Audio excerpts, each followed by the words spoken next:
Odell isn't panicking, but see, what do you think the biggest challenge is going to be for this Giants offense on Sunday? I mean, who are they? And how do they establish an identity against this Carolina team defensively? Man, they've been good. They've been good for a long time. It's hard to run the ball on Carolina. And the Giants have to have more balance to help out that offensive line. Backing the quarterback up more to throw the ball, that does not help them.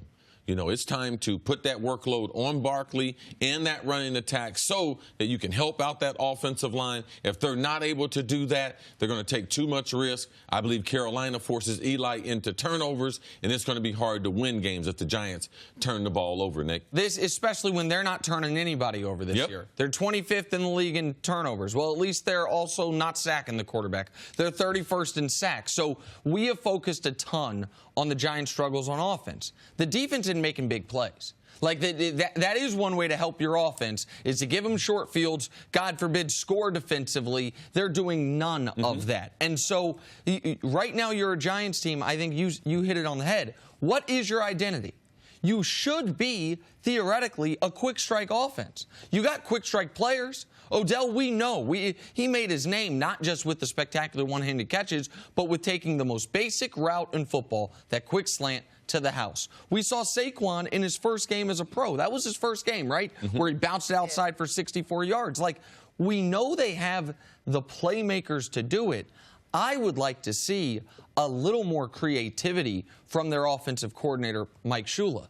And he comes over from Carolina. Dave Gettleman had him in Carolina. He and Pat Shurmur have to hive mind this thing to figure out why is it that a team, even with a bad offensive line, a team with the weapons that we have, and a quarterback even limited in Eli Manning, that isn't a terrible quarterback, why is it that it is a fight for us to break 20 points? Well, I think before you could figure out what your identity is, you have to know what you're good at. What is this Giants team good at that they could at least ride that lane until they get all the pieces back in place? Well, you would have thought it was their wide receivers. You would have thought with OBJ, Sterling Shepard, Ingram, that like these guys, Barkley, you have to include him. Like, they're going to be able to throw the ball in this new NFL short, accurate passing attack. That's the way they would be able to attack him. Barkley was not a dominant between the tackles runner. He was not a volume ball carrier at Penn State. So that part I didn't rely on.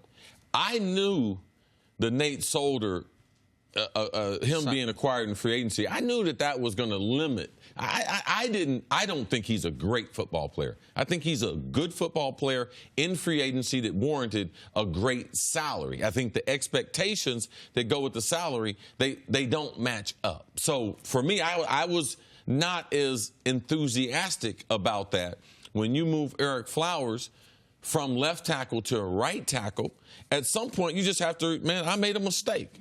And they made a mistake in drafting him. So now they even put him on the bench. So what does that do to your locker room? You got a first-round pick, all this draft capital you've put in, all this time you've put into him, and you still can't be a powerful offensive line. So when you're not powerful in the New York Football Giants on the offensive line, you don't have a dominant defense that even creates turnovers, like how are you going to have an identity? All right, so their wide receivers and their playmaking, that should be their identity, but they're struggling for it. Meanwhile, you got a Panthers team that this might bite them at the end of the year, but right now feels great because they had that Week 4 bye, so they're going to be as fresh as you can be at this point. And this is, I understand what Odell's saying. You never know when a 7-game winning streak's coming. Well, I'd be shocked if it starts now.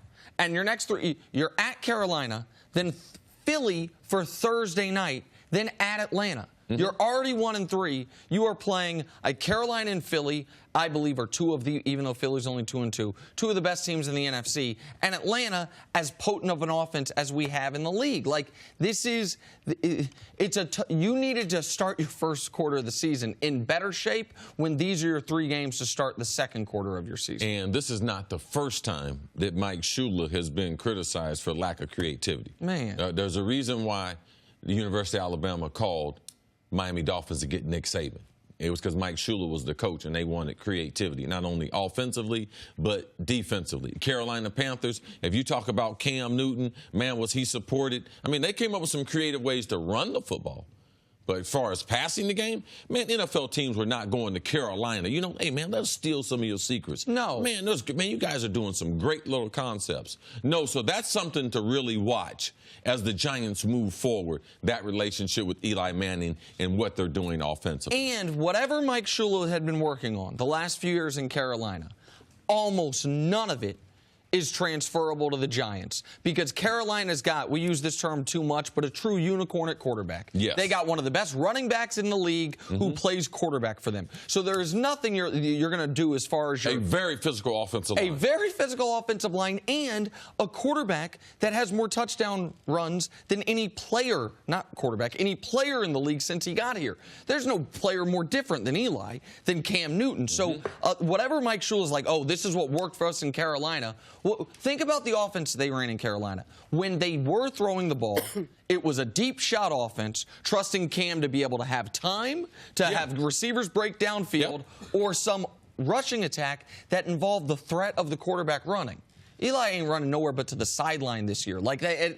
So that part doesn't help either. The only thing the Giants do have going for them is that this isn't a division that's being run away by some team. No. The Eagles don't dominate it. The Cowboys certainly aren't. We're not really sure where the Redskins are. So while the Giants aren't playing well, at least they're treading water in a division where no one now. No one's got more than 2 wins. That's true.